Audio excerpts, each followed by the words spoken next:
बेरोजगारी। Unemployment is being seen as one of the major issues at the moment. रोजगार और बेरोजगारी। उत्तर प्रदेश भारत का सबसे बड़ा बेरोजगार युवाओं का राज्य बन चुका है। नमस्कार दोस्तों, बेरोजगारी आज के दिन का देश का सबसे बड़ा मुद्दा बन चुकी है। इंडिया एम्प्लॉयमेंट रिपोर्ट 2024 के अनुसार देश में हर 3 में से 1 युवा बेरोजगार बैठा है। अनएम्प्लॉयमेंट रेट 29.1% पहुंच चुकी है, वो भी उन लोगों में के पास ग्रेजुएट डिग्री है।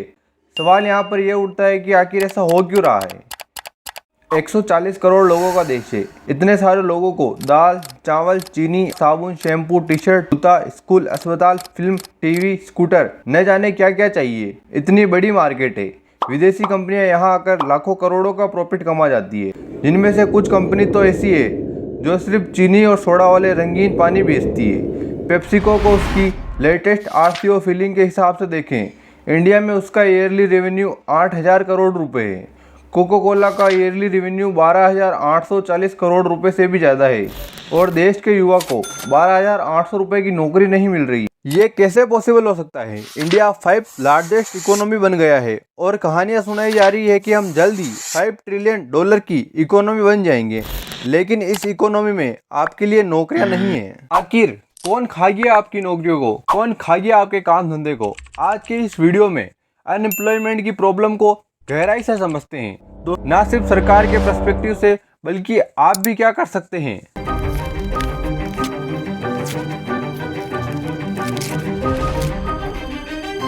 सबसे पहले सरकार की बात करते हैं। प्रधानमंत्री मोदी ने करोड़ों जॉब देने की प्रॉमिस कर रखी थी, क्या आपको याद है दोस्तों?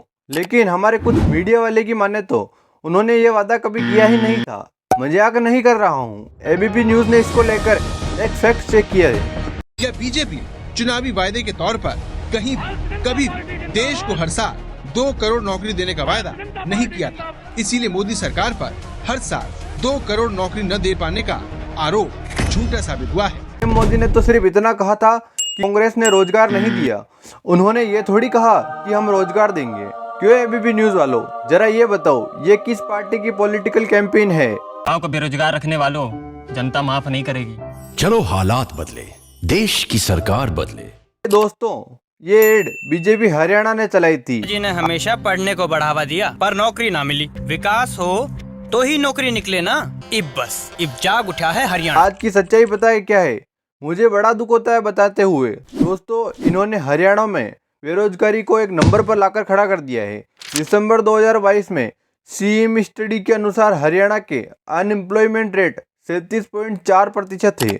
लेकिन बात सिर्फ हरियाणा की नहीं है, क्योंकि मोदी ने हर जगह जगह जाकर यह प्रॉमिस किया था कि वह करोड़ों जॉब देंगे। इस 8 साल पुरानी क्लिप को देखो। हमने मेक इन इंडिया का अभियान चलाया है और नौजवान अपने ही इलाके में रोजगार कमाए ताकि शाम को अपने माँ बाप के पास जाकर के बैठ सके। इन न्यूज चैनल वालों को ये 7 साल पुरानी क्लिप भी देखनी चाहिए। Our aim is to create jobs for more than 1 billion young hands. सारे टीवी न्यूज चैनल या तो बेरोजगारी की बात करेंगे ही नहीं, और करेंगे तो पूरा खून पसीना बहा देंगे सरकार की इमेज को बचाने के लिए। जैसे कि इन सुधीर चौधरी को देख लो। इन्होंने करीब 1 साल पहले ये प्रोग्राम किया कि सबको सरकारी नौकरी क्यों चाहिए। ये आम जनता को ही डांटने लग गए और कहने लगे कि सरकारी नौकरी इसलिए चाहिए कि तुम्हें ऊपर की कमाई और रिश्वत लेनी है। सरकारी नौकरियों की चाहत के पीछे एक बड़ी वजह रिश्वत भी है। सरकारी नौकरी में अगर पैसा कम भी हो तब भी कई कर्मचारी रिश्वत लेकर अच्छा खासा पैसा कमा लेते हैं। और 2019 में हुए एक सर्वे में हर 2 में से 1 भारतीय ने ये माना कि उन्होंने अपना काम करवाने के लिए किसी न किसी सरकारी कर्मचारी को रिश्वत दी। यानी सुधीर भाई के अनुसार प्रधानमंत्री मोदी का जो नारा था, न खाऊंगा और न खाने दूंगा। मेरा तो मंत्र है, न खाऊंगा न खाने दूंगा। और यहाँ है कि यूथ स्किल्ड नहीं है। इसके पीछे जिम्मेदारी किसकी है? सुधीर भाई। क्या ये मान ले कि प्रधानमंत्री का स्किल इंडिया वो भी एक जुमला था? भारत में बहुत सारे लोग परीक्षा देकर, पैसा देकर, किसी नेता की सिफारिश लगाकर किसी भी तरह से सरकारी नौकरी पाना चाहते हैं। और इसकी सबसे बड़ी वजह यह है कि सरकारी नौकरियों में काम के घंटे बहुत ज्यादा नहीं होते, काम के घंटे तय होते हैं, छुट्टियां जी भर के मिलती हैं। मतलब सुधीर भाई के अनुसार आप लोग देश के युवा जो कामचोर हो, आलसी हो, ग्राउंड रियलिटी को थोड़ी गहराई से समझते हैं। दोस्तों, पहले ये जानने की कोशिश करते हैं कि आखिर कितनी नौकरियों की जरूरत है देश में। मिनिस्ट्री ऑफ एजुकेशन 2021-22 वेबसाइट के अनुसार यहाँ देखते हैं number of enrolment high secondary में 2.5 करोड़, यानी ऑलमोस्ट इतने बच्चे हाई सेकेंडरी स्कूल में इनरोल करते हैं। क्या हमें इतनी नौकरियों की जरूरत है हर साल? एक्चुअल हमें यहाँ उन स्टूडेंट को भी कंसिडर करना चाहिए जो हर साल ड्रॉप आउट कर जाते हैं। पहले UDSI रिपोर्ट के अनुसार ड्रॉप आउट रेट 12.6% थी सेकेंडरी लेवल पर, यानी 10th क्लास के बाद। इससे पहले अपर प्राइमरी लेवल पर 3% ड्रॉप आउट रेट और प्राइमरी लेवल पर 1.5 ड्रॉप आउट रेट थी। इसी साल की रिपोर्ट को देख लीजिए, 35 लाख 10th के बच्चे 11th में पहुंचे ही नहीं।